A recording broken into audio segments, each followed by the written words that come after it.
So well hello बच्चों। तो आइए आज की क्लास में हम लोग देखते हैं। जनरली इसके पहले वाली क्लास में हम लोग बैलेंसिंग के बारे में देख रहे थे, तो इसमें भी हम लोग बैलेंसिंग के बारे में देखेंगे। एनसीईआरटी में इसके बारे में नहीं दिया है, बट ये साइड बुक्स में और इस पर क्वेश्चंस भी आते हैं। ठीक है, तो जनरली क्या है, चैप्टर क्लास 10 का chapter number 1 chemical reaction in equation का पार्ट चल रहा है। इसको आज की क्लास में हम लोग देखेंगे आयनिक इक्वेशन। ठीक है, तो इसके पहले वाली क्लासेस में हम लोग देख चुके हैं कि बैलेंसिंग कैसे करते हैं। ठीक है, जनरली एटम्स के बीच में, आयंस के बीच में नहीं देखे थे, तो आज हम लोग देखेंगे आयंस के बीच में कि हम लोग बैलेंस कैसे करते हैं। ठीक है, तो सबसे पहले ये देखते हैं कि आयन आखिर होते क्या है। ठीक है, तो जनरली हम लोग यहाँ देखो, मैं साइड में लिख दे रहा हूँ, हम लोग आयंस किसको बोलते हैं। आयंस जिसको बोलते हैं जो एटम्स कंटेन करते हैं चार्ज, चाहे पॉजिटिव चार्ज या फिर नेगेटिव चार्ज। फॉर एग्जाम्पल देखो, यहाँ पर मैं ले रहा हूँ Na के ऊपर प्लस चार्ज। इसका मतलब है कि सोडियम आयन क्या क्या है, एक इलेक्ट्रॉन को डोनेट कर दिया है। ठीक है, तो डोनेट कर दिया, इसके ऊपर कैसा चार्ज आया है, पॉजिटिव चार्ज आया है, तो यानी कि क्या है मेरा आयन से।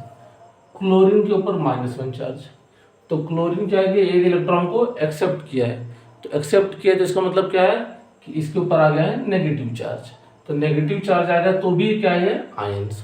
तो जिसके ऊपर पॉजिटिव चार्ज है उसको हम लोग बोलते हैं कैटायन, और नेगेटिव चार्ज वाले को हम लोग बोलते हैं एनायन। ये छोटी चीजें आप लोग क्लास 9 में पढ़े होंगे। ठीक है, बस यहाँ पर आयंस का नाम आया तो इसलिए मैं आपको बता दे रहा हूँ। तो चलिए हमारा स्टार्ट करते हैं क्या, आयोनिक इक्वेशंस। तो अब देखो आयोनिक इक्वेशंस क्या होते हैं।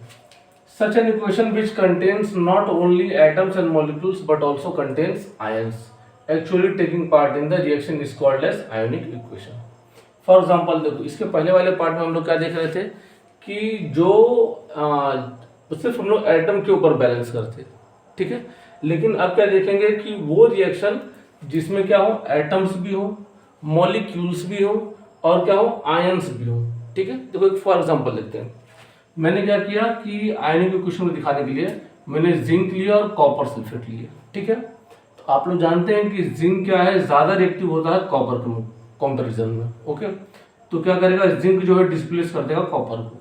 अब ये देखो जनरली है डिस्प्लेसमेंट रिएक्शन का फॉर्म, जिसको हम लोग आगे पढ़ेंगे अभी। तो यहाँ पर जिंक ने क्या किया, कॉपर को डिस्प्लेस कर दिया, तो ये क्या करेगा, यहाँ पर जिंक को बाहर निकाल दिया और ये जिंक और ये सल्फेट मिलकर जिंक सल्फेट बन गए। अब इसको आयनिक इक्वेशन में कैसे लिखेंगे, देखो जिंक है, कॉपर के ऊपर +2 चार्ज और सल्फेट के ऊपर -2 चार्ज। ठीक है, तो अब यहाँ क्या आ गया है कि यहाँ पे जिंक सल्फेट, तो Zn के ऊपर क्या चार्ज है, +2 चार्ज, और सल्फेट के ऊपर क्या चार्ज है, -2 चार्ज, और क्या हो गया, कॉपर बाहर निकल गया। तो अब देखो सल्फेट दोनों तरफ है, तो दोनों तरफ है तो क्या हो जाएगा, ये कट जाएगा। ठीक है, तो ये इक्वेशन का इतना पार्ट हमारे पास बचा आयनिक की फॉर्म में। इसमें से देखो कोई भी है, अब कुछ लोग सोच रहे होंगे सर ये जिंक और ये जिंक क्यों नहीं कट गया। ऐसे नहीं काट सकते बेटा, क्यों, क्योंकि यहाँ पर देखो जिंक के ऊपर कोई चार्ज नहीं है, लेकिन यहाँ पे चार्ज है, तो ये दोनों सेम नहीं होगी, ये सॉलिड फॉर्म में और ये एक्वस फॉर्म में, यानी कि आयोनिक फॉर्म में। ठीक है, तो ऐसे रिएक्शन जिसमें एटम भी हो, मॉलिक्यूल भी हो, और क्या हो, आयंस भी हो, वो जो केमिकल रिएक्शन में पार्टिसिपेट करेंगे उसको हम लोग क्या बोलते हैं, केमिकल रिएक्शन। और जो उस एटम पे, जो एटम भी हो, मतलब जैसे कंपाउंड के फॉर्म में हो और उसके ऊपर चार्ज भी सेम हो, तो वैसे क्या करते हैं, केमिकल रिएक्शन में पार्टिसिपेट नहीं करते, यानी कि LHS और RHS क्या हो जाते हैं, आपस में कैंसिल आउट हो जाते हैं। ठीक है, तो इसको आप लोग एक बार लिख लें, फिर अभी मैं दिखा रहा हूँ कि कैसे इक्वेशन को बैलेंस करते हैं। ठीक है, तो आप लोगों ने लिख लिया होगा, इसको मैं इरेज कर दे रहा हूँ। ओके, तो इरेज कर देते हैं।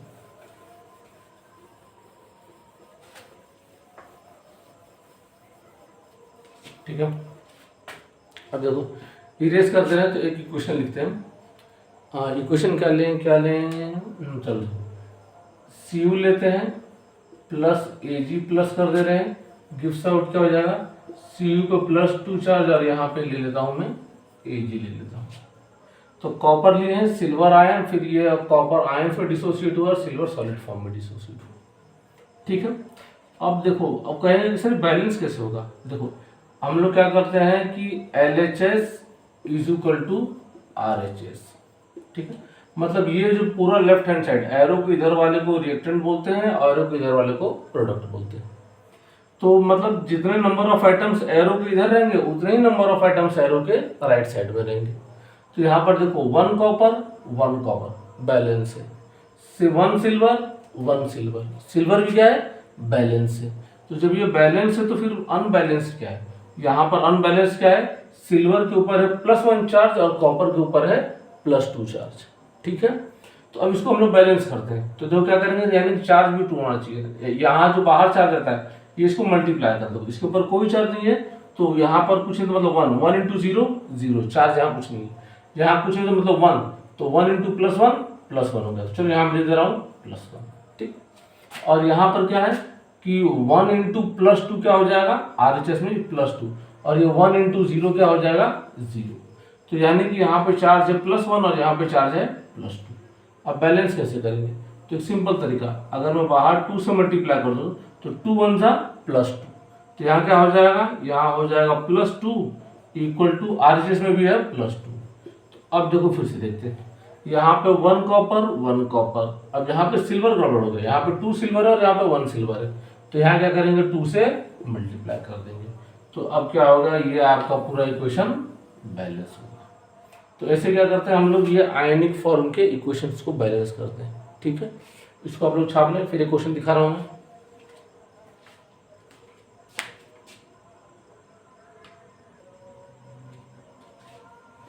चलो ठीक है, तो अब आप लोग छाप लें, इसको मिटा देता हूँ मैं। ठीक है, तो इसको मिटा दो, चलो मिटा देते हैं।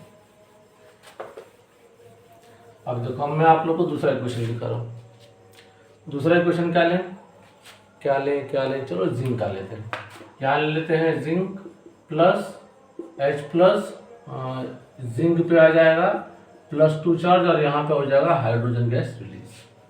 ठीक है, हाँ अब बोलेंगे सर ये देखो यहाँ पे 1 जिंक बैलेंस है, यहाँ पे 1 हाइड्रोजन, यहाँ पे 2 हाइड्रोजन। ठीक है, तो ये हाइड्रोजन गड़बड़ हो रहा है। ठीक है, एक तो हाइड्रोजन आइटम गड़बड़ हो रहा है और यहाँ पे चार्ज है +1, यहाँ पे चार्ज है +2।